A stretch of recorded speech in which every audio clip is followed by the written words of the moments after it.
말씀 보겠습니다. 신명기 3장 1절에서 11절입니다. 신명기 3장 1절에서 11절 한 절씩 교독하시겠습니다. 1절입니다. 우리가 돌이켜 바산으로 올라가매 바산왕 옥이 그의 모든 백성을 거느리고 나와서 우리를 대적하여 에드레이에서 싸우고자 하는지라.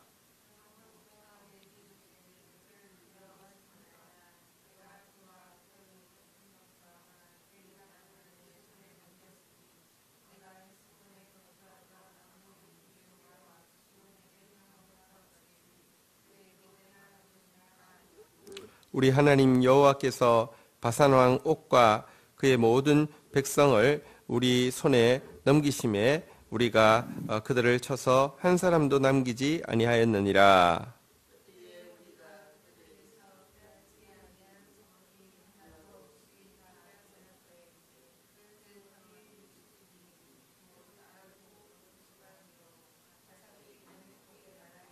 그 모든 성읍이 높은 성벽으로 둘러 있고 문과 빗장이 있어 견고하며 그 외에 성벽 없는 고을이 심히 많았느니라.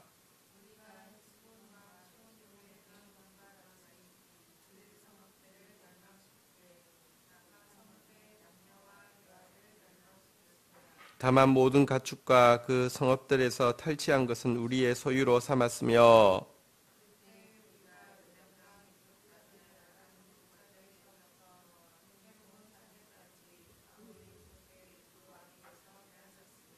헤르몬 산을 시돈 사람은 시련이라 부르고 아모리 족속은 스닐이라 불렀더니라.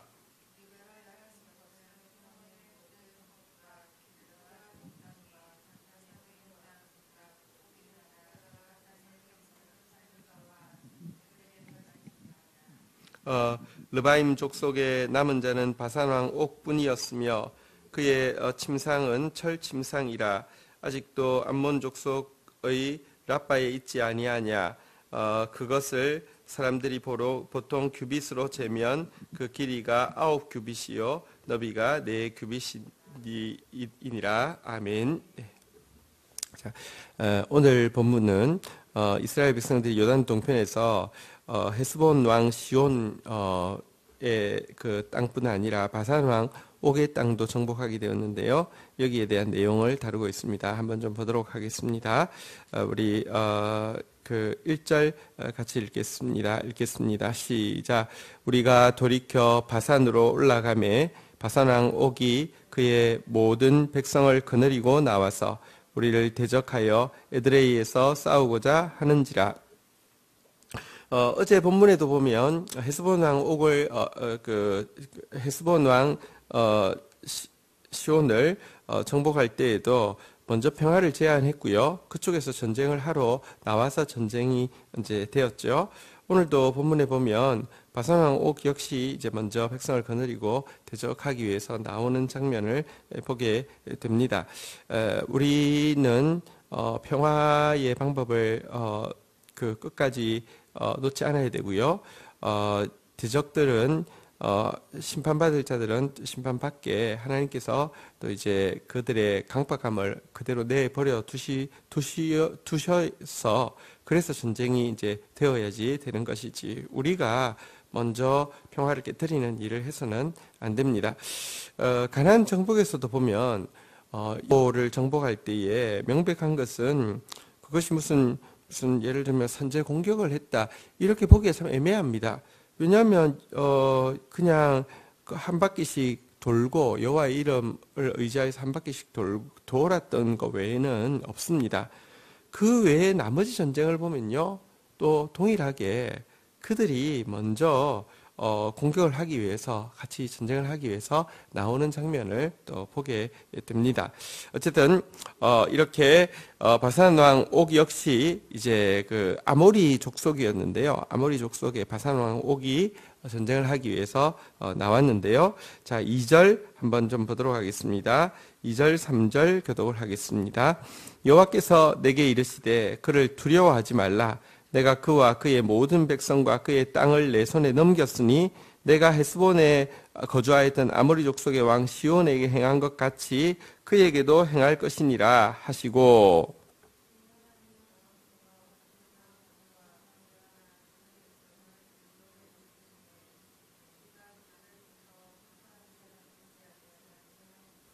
네, 그래서 이제 이 전쟁을 하게 될 때 하나님께서 그 땅을 너에게 주었으니까 이제 두려움 없이 취하라 이렇게 말씀하셨고요. 또 그 전쟁을 통하여서 그 완전히 전멸하고 그 땅을 얻게 된 것에 대해서 기록을 하고 있습니다. 자, 그런데 여기 보시면 이 그 바산 왕 옥에 대해서 나중에 그 밑에 설명이 나와 있는데요. 11절 한번 같이 읽을까요? 신명기 3장 11절까지 한번 읽겠습니다. 읽겠습니다. 시작. 르바임 족속의 남은 자는 바산 왕 옥뿐이었으며 그의 침상은 철 침상이라 아직도 암몬 족속의 랍바에 있지 아니하냐. 그것을 사람의 보통 규빗으로 재면 그 길이가 9규빗이요 너비는 4규빗이니라.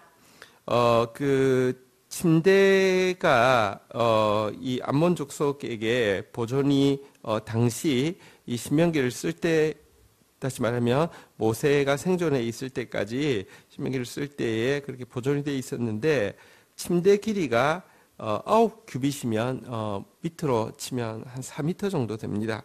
4m면은 엄청 크죠. 우리 그 요즘 킹 사이즈로 해도 한 2m 한 20 될까요? 20m 길이가 2m 10 될까요? 어쨌든 3m짜리. 그러니까 보십시오. 저들이 이제 먼저 이렇게 이제 그 생사를 걸고 나왔고, 그 왕은 침대가 3m짜리 침대에 사는, 그러니까 거인족에 유일하게 남아 있는 이렇게 왕이었다 이렇게 돼 있지만, 여러분 하나님께서 결정을 하셨기 때문에요. 한번 2절에 있는 내용 한번 다시 따라하도록 하겠습니다. 그와 그의 모든 백성과 그의 땅을 내 손에 넘겼으니, 예, 넘겼으면요, 하나님께서 결정하셨으면요, 그냥 한번 따라하겠습니다. 한 사람도 남기지 아니하였느니라. 네, 그 심판은 결정되어 있습니다. 자, 그런데 여기 이제 한 사람도 남기지 않게 되었는데, 이 부분에 대해서 우리가 조금 이제 생각을 해볼 필요가 있겠습니다. 여러분 여기 여기 요단 동편에 있었지만 그 헤스본 왕 시온과 바산 왕 옥 둘 다 종족으로 치면 아모리 족속이었습니다. 우리가 이제 흔히 가나안 7족속이라고 이야기하는데요.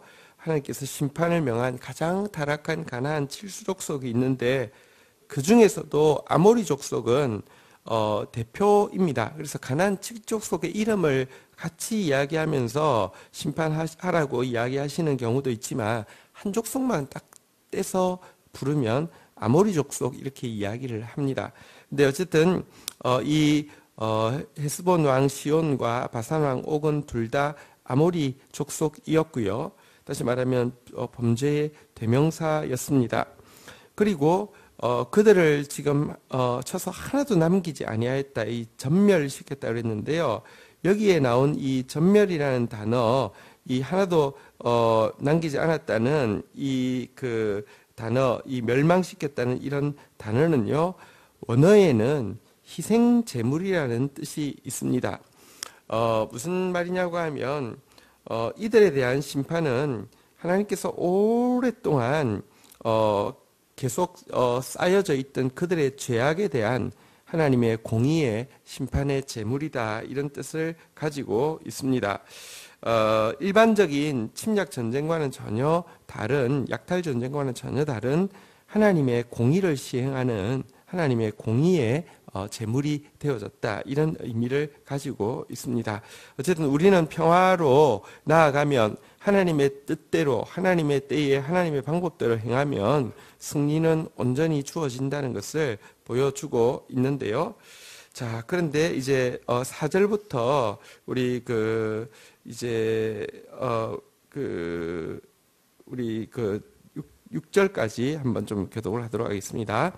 그때에 우리가 그들에게서 빼앗지 아니한 성읍이 하나도 없이 다 빼앗았는데 그 성읍이 60이요 곧 아르곱 온 지방이요 바산에 있는 옥의 나라이니라.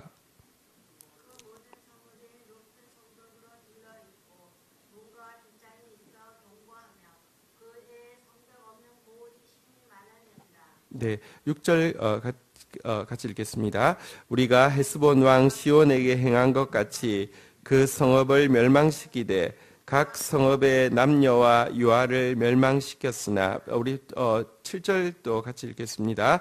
다만 모든 가축과 그 성읍들에서 탈취한 것은 우리의 소유로 삼았으며 자, 이래서 바산왕 옥의 땅, 그 넓은 땅에 그 많은 성읍들을 차지하게 된 내용을 기록하고 있습니다. 여기도 보니까요, 5절에 보니까요, 한번 따라하겠습니다. 높은 성벽, 견고한 문과 빗장. 어쨌든 여러분 거인의 왕이 있고 높은 성벽, 견고한 문과 빗장이 있지만 상관없습니다. 그것은 아무 의미가 없습니다. 하나님이 허락하시면 취하면 되는 것입니다. 어쨌든 이렇게 취하게 되었고요. 다 멸망시키게 되었는데 이것이 하나님께서 그들의 죄악에 대한 공의의 심판으로 또 심판의 통로로 이 이스라엘을 사용하셔서 심판을 하게 된 것인데요. 자, 이게 보면 어쨌든 그들은 지금 상당히 넓은 땅을 이 바산왕 옥에서 취하게 되었고요. 9절에 보면 우리 8절 한번 아닙니다. 8절 한번 같이 읽도록 하겠습니다. 8절 읽겠습니다. 시작. 그때에 우리가 요단강 이쪽 땅을 아르논 골짜기에서부터 헤르몬 산에까지 아모리 족속의 두 왕에게서 빼앗았으니 자, 9절까지 읽도록 하겠습니다.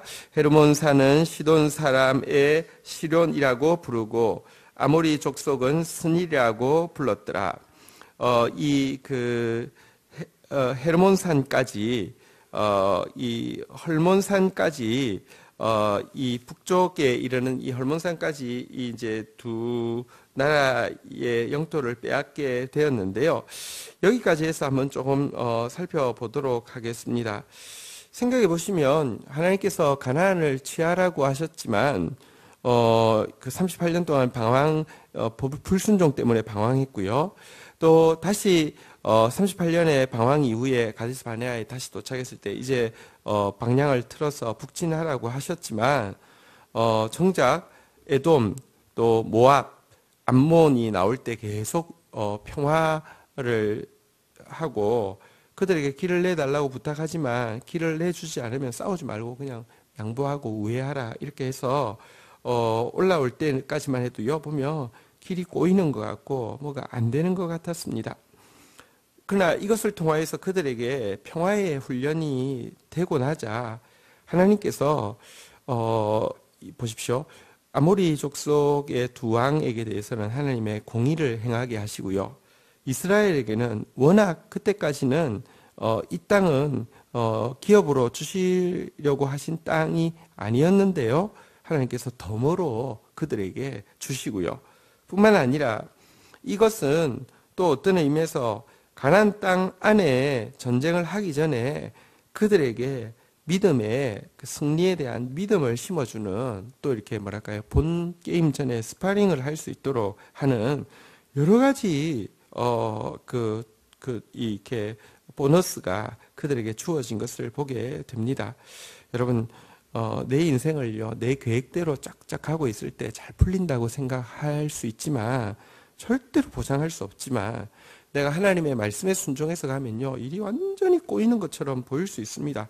한 번 꼬이는 것도 아니고 두 번 꼬이는 것도 아니고 스텝이 3번이나 꼬이는 것처럼 에돔, 모압, 암몬, 연거푸 또 우회하는 이런 상황이었지만 오늘 살펴본 바대로 그것 때문에 워낙 심판받아야 했는데 요단 동편에 나와 있어서 언급되어 있지 않던 아모리 두 왕이 심판을 받게 되고요. 그들은 보너스를 받게 되고요. 또 가나안 서편에 이제 넘어가서 전쟁을 에 대한 확신을 가지게 되는 일석삼조를 거두는 것을 보게 됩니다. 하나님의 말씀대로 순종하여서 가는 것이 우리의 발걸음이 가장 확실한 길입니다. 그것보다 더 확실한 길이 없습니다. 그러나 우리는 딱 내 눈앞만 보이기 때문에 사실 내 계획대로 조금 한 걸음만 딱 잘 진행돼도 너무너무 기분 좋고요. 그러나 우리는 하나님의 원대한 그림을 볼 수 없기 때문에 하나님께서요 한 번만 딱 내 걸음을 꼬아 놓으셔도요 굉장히 좀 뭐랄까요 짜증이 나고 두 걸음 꼬우시면요 굉장히 많이 불평이 나고 세 걸음 꼬우시면 하나님에 대한 막 믿음까지 흔들릴 수 있는 존재가 우리들입니다.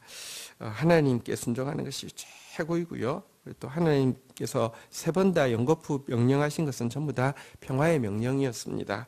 어떻게든지 그리스도인은 화평을 통하여서 그 화평케 하는 자로 살아야 하고요.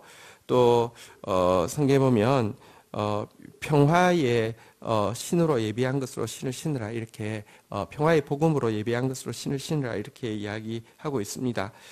전쟁에서 미끄러지면 넘어지면 여러분 옛날 백병전에서는 백발백중 치게 돼 있습니다. 넘어지지 않아야 되는데요. 하나님께서 우리가 실족하지 않도록 예비해 놓으신 것이 평화입니다. 평화를 지키고 또 평화를 나누어주는 사람으로 오늘도 순종하며 나아가다가 하나님께서 예비하신 오늘 이와 같은 일석삼조의 하나님의 구원을 함께 경험하게 되는 저와 여러분들 되시기를 주의 이름으로 축원드립니다. 주신 말씀 붙잡고 주님 앞에 나아가 기도하는 시간 가지도록 하겠습니다. 함께 기도하시겠습니다. 하나님 감사합니다. 이 아침에 저희들에게 이제 요단 동편에 아모리 두 왕에 대해서 정복한 내용을 통하여서 하나님의 말씀대로 순종하고 나아갈 때 우리의 생각을 초월하여서 하나님 반드시 갑절로 아니 세곱절로 갚아주시는 것을 저희들 보게 하셨습니다. 저희들 할 수 있는 것은 오늘도 주의 말씀에 순종하는 것밖에 없사오니 기쁜 마음으로 순종하며 말씀 따라가는 저희들 되어지게 하여 주시옵소서. 오늘도 저희들에게 부탁하시는 것은 화평의 사람으로서 살아내며 또 평화의 도구로서 또 평화를 만드는 사람으로서 오늘도 살아내라 하심일진데 오늘 할 수만 있는 대로 화평하며 평화하며 화평케 하는 자로서 살아가는 하루 되어질 수 있도록 주님께서 역사하여 주시기를 간절히 간구하고 소원합니다. 하나님 또한 분명히 때가 차면 심판하실 악이 있음을 저희들이 오늘 본문을 통해서 또 보게 됩니다. 하나님 또 가장 완전하신 인내를 통하여서 가장 풍성하신 긍휼을 통하여서 구원의 길을 허락하시지만 또 주의 때가 되면 가장 철저하신 심판을 통하여서 하나님 당신의 공의를 만족해 하시는 그 하나님 앞에서 저희들이 그 공의의 대상이 되는 자가 아니라 저희들이 그 공의를 이루는 통로가 되어지는 자가 되어지기를 원합니다. 두렵고 떨림으로 자신을 살필 뿐 아니라 하나님을 신뢰함으로 오늘도 순종하며 한 걸음 내딛는 하루 되어질 수 있도록 저희들을 주관하여 주시옵소서. 감사합니다. 예수 그리스도의 이름으로 기도 올립니다. 아멘.